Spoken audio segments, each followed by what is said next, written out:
recently, Sony, who owned the rights to use Spider-Man in film, while Spider-Man is a Marvel property, Sony owns the rights to use them in film. And they had a deal with Marvel that Spider-Man could appear in the Marvel films. Marvel was trying to make a new deal with Spider-Man about the money issues, about how much percent each studio gets from the Spider-Man films, and it's all over money. But Sony said, "Nope, we're just gonna do Spider-Man on our own now. We're just gonna."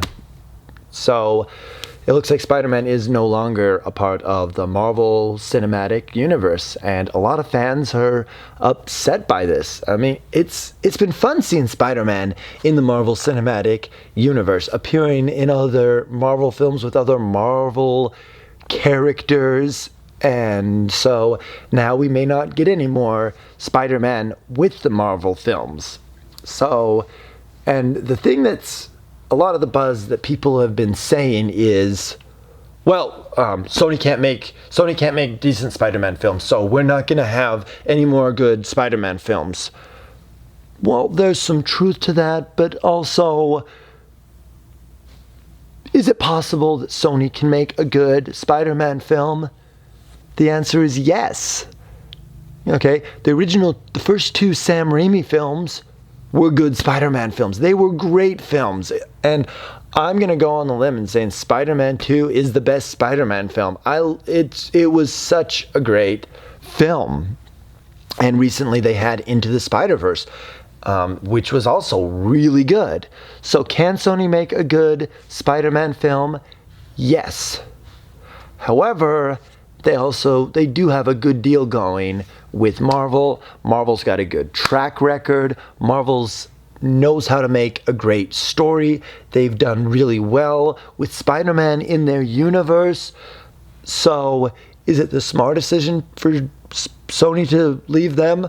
I don't know. I mean, they've got, it's all over money. It's sad that that's happened. So what is the future of Spider-Man? We don't know. Is Tom Holland going to be making more Spider-Man films? I'm going to say that he probably is. Okay, unless for whatever reason you decide no, I'm going to say that he probably is. I think we've still got Tom Holland as Spider-Man. Okay, just because he's not part of the Marvel Cinematic Universe doesn't mean that they're going to change him. They may still have the same director of the Spider-Man Homecoming and Far From Home as well. We don't know yet. So it is plausible that they could still make good Spider-Man films. Here's the thing, though. Okay, I'm going to go back to the Sam Raimi films. The first two Spider-Man films. Like, Sam Raimi was a huge Spider-Man fan. I mean, he loves Spider-Man. He was a great choice to direct the Spider-Man. He was a great choice to direct the Spider-Man films. He knows the character. And those first two films were phenomenal. They were so good. The third film, however, Sony decided to come in and say, we want Venom in the film. So they kind of pigeonholed Venom in the film. It wasn't necessarily what Sam Raimi wanted to do, but okay, his hands were tied behind his back, so they had Venom in the film, and the third film was a mess. The third film was an absolute mess. Now, if Sony hadn't got involved in that and said, this is what you need to do for the film, would the film have been better? We don't know. I would say it would be a better film. Would it have been as good as the first two films?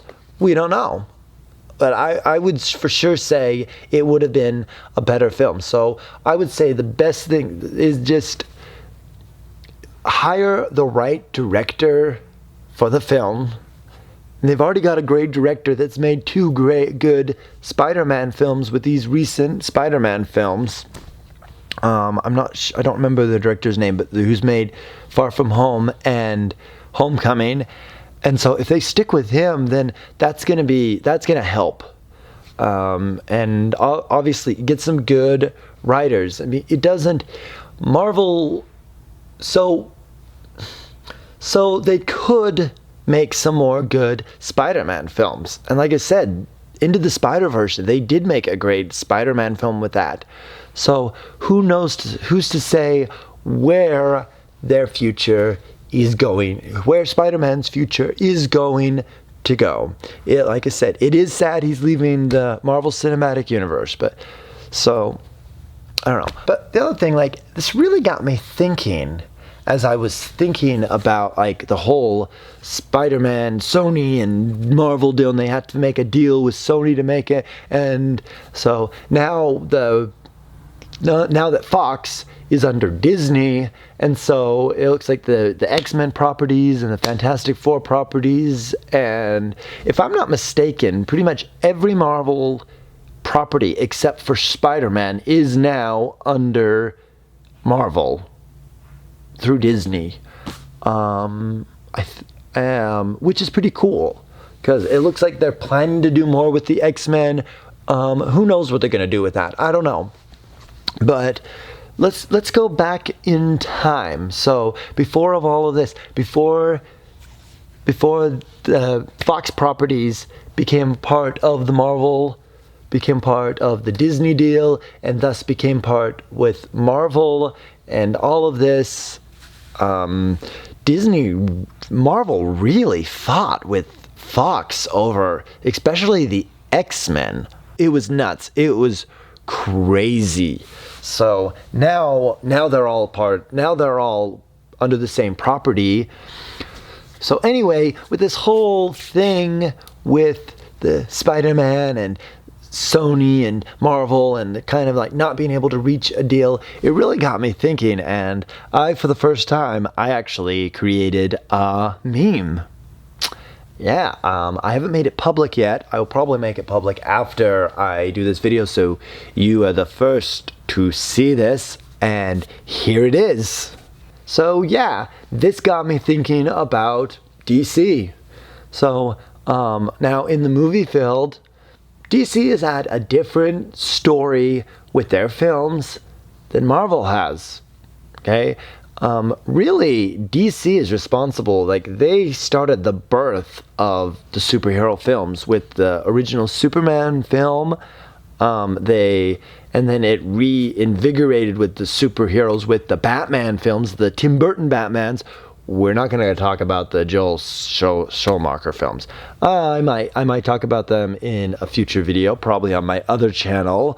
But the first two Tim Burton films, they're pretty solid films. So DC kind of they've made some good superhero films, and many would say the quintessential and some of the best superhero films are the Dark Knight trilogy. The DC properties are all under the same studio. Every DC film is produced by Warner Brothers. So of the two studios of Marvel and DC made the smartest decision of all and kept all of their characters under the same studio.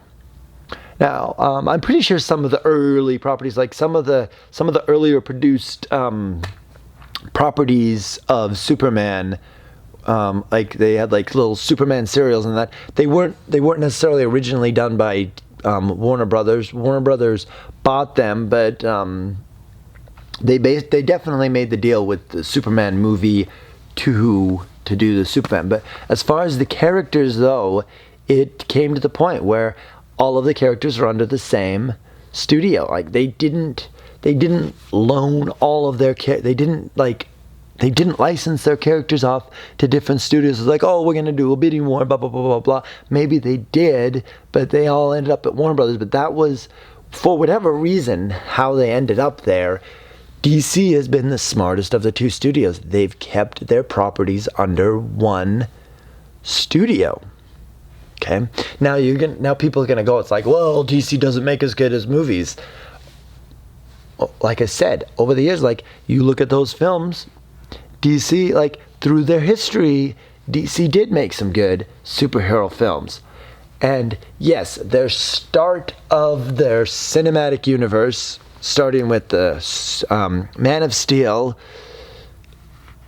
and then Batman vs. Superman, which was a hot mess.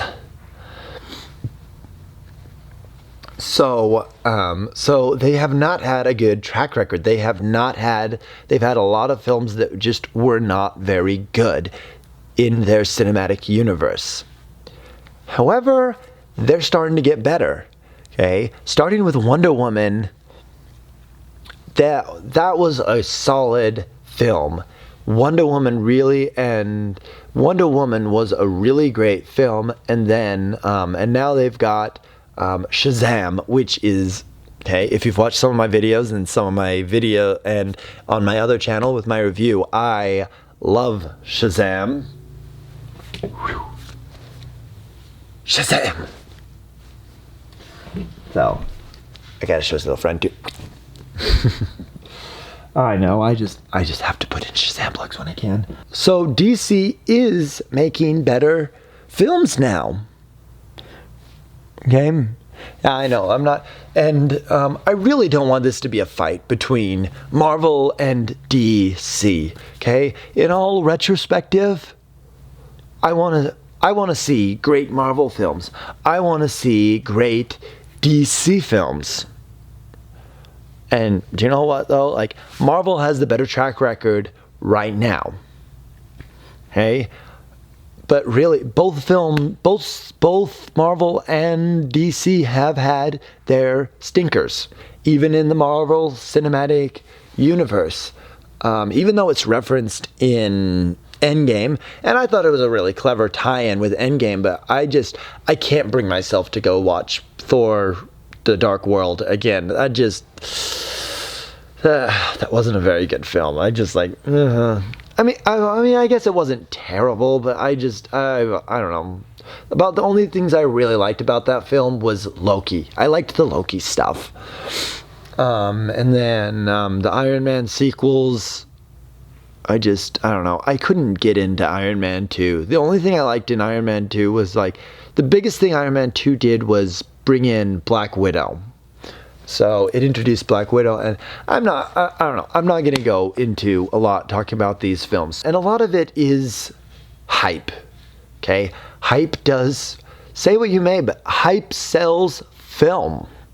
Okay? Hype doesn't necessarily mean a film is great or a film is terrible. Okay? And I am going to say I've got a little bit of bias on this. So recently, one of the biggest films of the year, I mean, obviously Endgame is the biggest film of the year. I mean, it really was destined to be the biggest film of the year. I mean, after everything that led up with all the films, and then Infinity War, and after Infinity War, of course everybody wanted to see Endgame, and it just led up, like, so Shazam really didn't have a chance to compete with Endgame. And I know that, like, they didn't do that. I am a little bit irritated. It annoys me. There we go. But it annoys me that Captain Marvel did so much better than Shazam. That annoys me even more. And this is my personal opinion. Okay? People can, if you like the film, that's great. That's great. You can please like the film if you like the film. I'm not saying it, but Captain Marvel wasn't that great of a film. It was okay. I mean, the character was the bland. I liked her a little better in Endgame. She wasn't in a lot of Endgame, but where she was in Endgame, I liked her a little better in Endgame.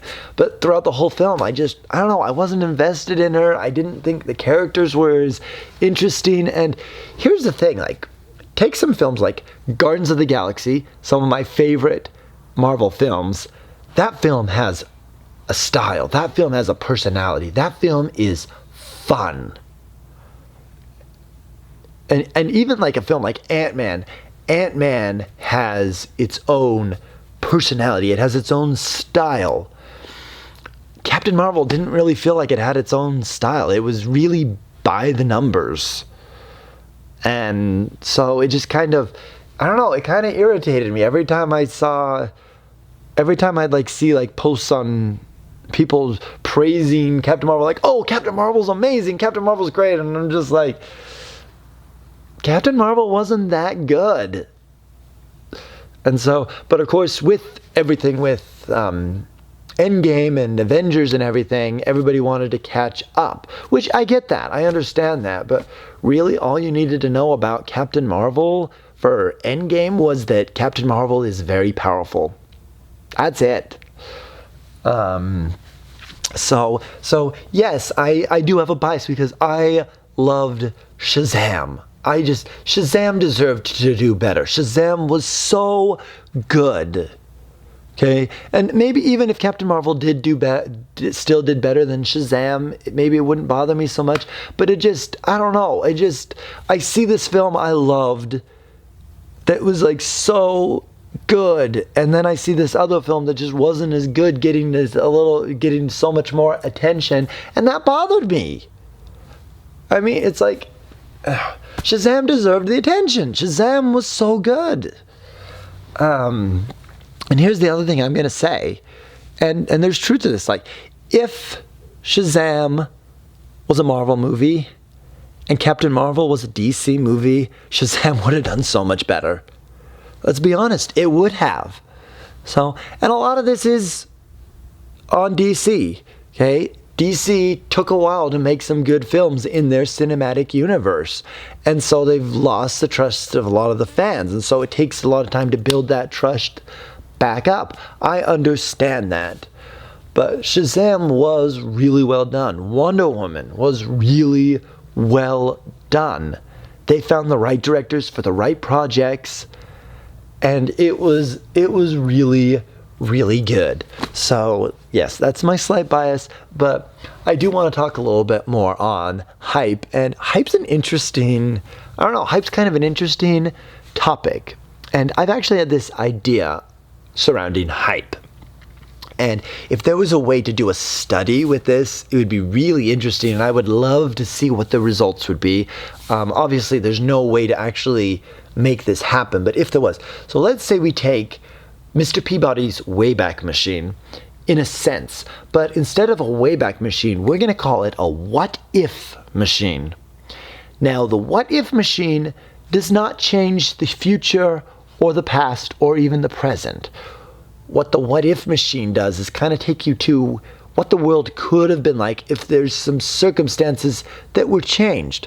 So kind of think about like with A Christmas Carol with Scrooge. He's not going back in time. He's seeing events that already happened, and he's seeing events that could happen. So in a lot of ways, it's more like it's a lot of like with A Christmas Carol with the ghost of Christmas yet to come. Things that could be, or maybe could have been. So basically what the what-if machine is you basically take some, I would play with hype on this, and you could probably do other things you want, maybe play with politics or not. I don't want to get too political with it. I'm going to be honest, I would use this for the hype side. And let's say you could change the hype, like I'm going to raise the hype of something, or I'm going to lower the hype. Okay, so outside of movies, I'm gonna talk about musicals. Like, let's say you take Les Mis, and let's say you lower the hype of Les Mis. And by the way, I'm not saying I don't like Les Mis, because Les Mis is phenomenal. Les Mis is great, but it's a well-known entity. It's a well-known show. People love it. People adore it. But it would be interesting to see how many people would know what Les Mis was if the hype was down. I don't know. I think it would be interesting to find out. And there would be bias with this. There would be bias. Like of course, you're going to probably hype up things you love and hype down things you don't love. But I don't know. I think it would be interesting to see, though, take Shazam and Captain Marvel, and the machine would probably like calculate the calculations of what would make this world that this would be hyped up more, or this would be hyped up less. So it probably would. So if you were to hype up Shazam, it probably would make it so it's like other DC films were really successful and really good, and the hype for Shazam is really low, and maybe it would lower the hype for Marvel, so maybe Marvel would have had some lesser successes in that world. I don't know exactly what it would be, but what you would do is, so first you could do this two ways. You could go out and you could talk to people, and you could ask them questions like, oh, what do you think of Shazam? What do you think of Captain Marvel? Or you could, and then you go into the what if machine. So change the circumstances. Like, okay, I'm going to raise the hype of Shazam. I'm going to lower the hype of Captain Marvel. Ask the same people, ask the same questions. Like, what do you think of Shazam? What do you think of Captain Marvel? I think it would be interesting to see how people responded. Okay, and you can do it on any property you want. It doesn't, like I said, I probably would do, people would be biased. You probably should have like a group of different people, because they would have different things they would want to try to raise and lower the hype of, or do a study. I'm like, okay, well, this is really hyped up, this is really hyped down. But it would be interesting. Maybe like go back a few years, go about when, Avatar, the Blue People, not Avatar, the Last Airbender. Avatar, the Last Airbender is amazing. But go back to Avatar, the Blue People, and that film had so much hype to it. And I'll admit, like, I went and saw it in 3D, and it was amazing to see in 3D. It was just astounding. It was wow. And a lot of people, it's like, oh, gotta go see it. Gotta go see Avatar. And it became the highest grossing film of all time. Until this one. So, but anyway, but but Avatar itself, the film, it was very bland. It was like, eh. So if you were to lower the hype of Avatar, and then go ask the same people, like, what do you think of Avatar? So, like I said, I don't know, my what if machine, like you could, like I said, it's not really time travel. It's more of like Scrooge's Ghosts of Christmas Past. Ghosts of what have been, or or in this case, what could have been. So it's like I don't know. It's an interesting idea. I like my what if machine. Maybe I'll use it for a movie or something one day. That's the closest I could do. I'd have to take a guess on this, but it would be interesting to see. Another one I would probably see again. And so, but you know what? Who wouldn't, though? How many of us wouldn't want to see some of our favorite films that the people never talk about, that people never see, or films?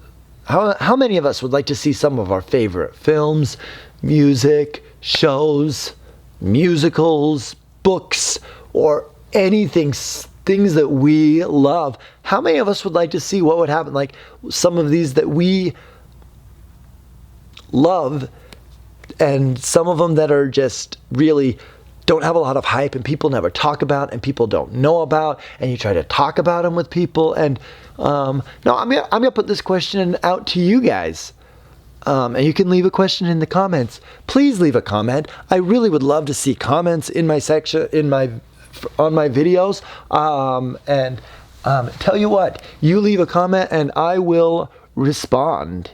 Okay, on this video, I will look at every single comment, and I want to see what you have to say. You don't have to agree with me. You may disagree with me. Let's keep things civil, though.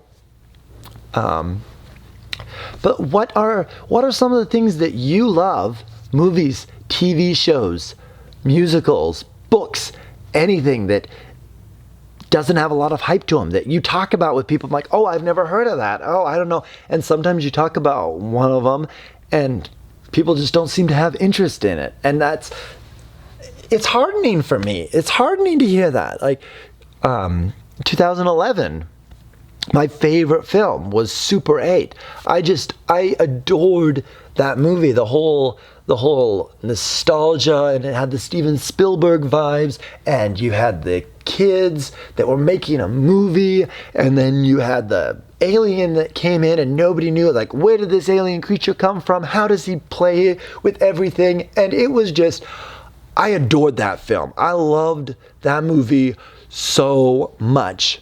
And I remember I'd go around talking to people. I'm like, hey, have you seen Super 8? This is such a good movie. And a lot of times I'd go, it's like, hey, have you seen Super 8? I'm like, no, I haven't seen that. Have you seen Captain America? I don't know, it was just hard. I saw the first Captain America film, and maybe people have different feelings now. It's been a while since the first Captain America film, and we've had subsequent Captain America. I love the Captain America character. By the way, this is not a diss on Captain America, but like everybody was talking about Captain America, and the little film that I loved, it didn't seem like anybody cared about, and that was heartening to me. It's like, I love Super 8. Isn't there anybody else that loves Super 8?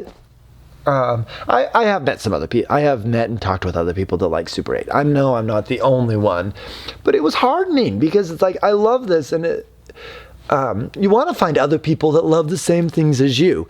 And so it would be interesting, like, how many of you would love to see something that you love that people never talk about hyped up, and how people would respond? So we go into the data. Again, I'm going to go into my bias, Captain Marvel and Shazam, and go ask the same people, what did you think of these movies? It'd be interesting to see the responses. Also, you could see the responses on social media. Maybe even the reviews would change. Okay, if DC films were hyped up and Marvel films were hyped down, it would be interesting. Would that affect the reviews? I think there could. I think there's a big possibility there would be. Maybe not all reviews. And also, there's going to be people that their opinion's not going to change regardless. I mean, obviously, if you love something and it's not hyped up, and then if it was hyped up, are you going to love it any less? Maybe you will. Maybe some people will.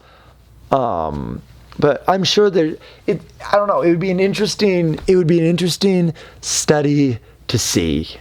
And so leave in the comments, what are some of your favorite books, movies, TV shows, music, musicals, anything that you love that nobody ever seems to talk about, or nobody else seems to love as much as you. It'll be interesting to see what you have to say. Please leave a comment in there about that. Like I said, I'm not saying this. I'm saying like, oh, I don't like Marvel. Marvel's too hyped up.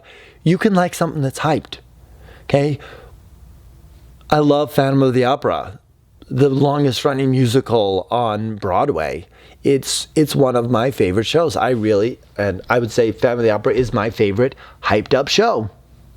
And so you can love things that are hyped up, and you don't have to necessarily love it or hate it because it's hyped. Really, we should like things because we like them, not because everybody else likes them. What would be really cool is if we could have like a DC Marvel film. I would love to see the Justice League meet the Avengers. I think that would be awesome. Is it ever going to happen? Probably not. Never say never, though. Who Framed Roger Rabbit? Who would have ever thought Donald Duck, Daffy Duck, Mickey, Bugs Bunny, these Looney Tunes characters would appear with these Disney characters in the same film? I mean, they were able to reach a deal that the other animations properties allowed them to use their characters in a Disney film. And it wasn't just Warner Brothers characters either. They acquired some of the old characters too. So never say never. I mean, in the comics, Superman did meet Spider-Man. There was, I think it was in the 70s, there was a comic of Superman meets Spider-Man.